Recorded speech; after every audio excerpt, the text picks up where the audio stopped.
we get along?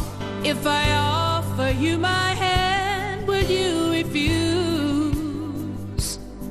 We've all got so much to gain and everything to lose. Can't we get along? Can't we all get along?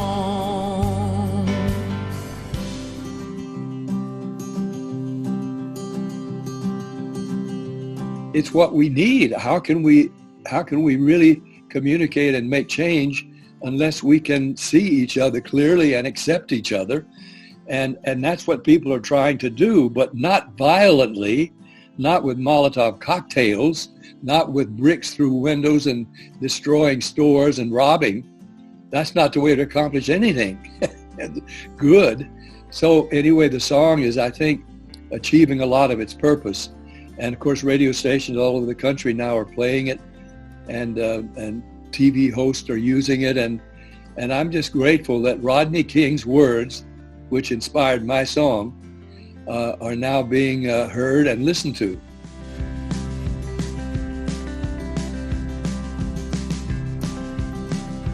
Parents and teachers and preachers had come to the opinion that rock and roll and rhythm and blues music was devilish, that it was full of erotic symbolism. It was, even the drum beats sounded like drum beats from Africa, from witch doctors.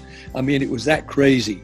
And so for a white guy like me to be singing rhythm and blues was very unusual. I say I took a lot of heat for it, a lot of criticism, but also on the black side, they said, well, who is this white guy doing our songs?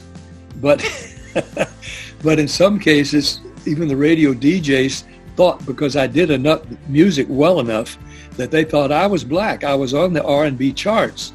I had 9 hits in the top 10 on the R&B charts, because even my record of Love Letters in the Sand, which is definitely not R&B, went into the top 10 R&B chart because I was thought of as an R&B artist.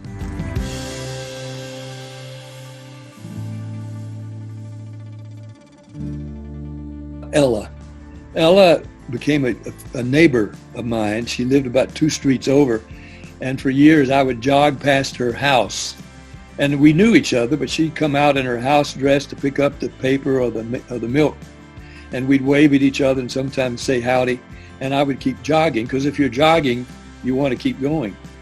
But when she came on that show, the first lady, probably the best singer, and you know there's a lot of great female singers, but I think they would all pretty much bow and say, yeah, probably Ella Fitzgerald was the best. Jazz-wise, musician-wise, vocally, range, interpretation, everything. And she's scatting, and I'm singing, and I'm just holding on for dear life, singing with Ella Fitzgerald. It was one of the high points of my whole career. And yes, of all the other great performers, including my idols, Bing Crosby, Sinatra, Perry Como, and even some of the newer guys, Michael Bublé and others, still, I think they would all have to say, yep, if you were singing with the First Lady, Ella Fitzgerald, you had arrived.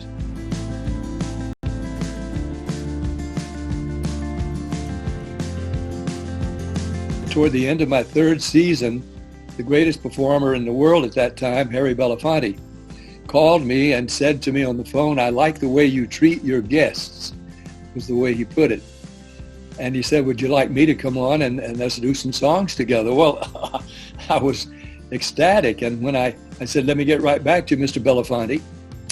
And I talked to the Chevrolet people and said, you're not going to believe this.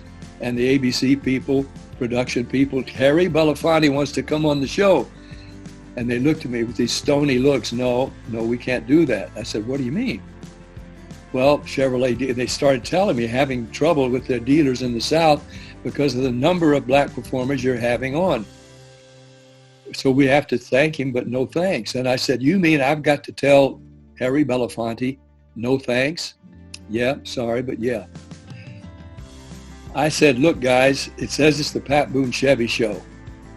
But if Pat Boone has to say no to Harry Belafonte, it's not the Pat Boone Show. So I'll have to ask you to get somebody else to take the show from here. And I left the show. It was at the end of the third season. I just didn't renew. I'd like to say that we had that meeting, Harry and I, because he would have come on and I would have been thrilled to have him. But I did not continue that show, and he had other things to do. So it never happened.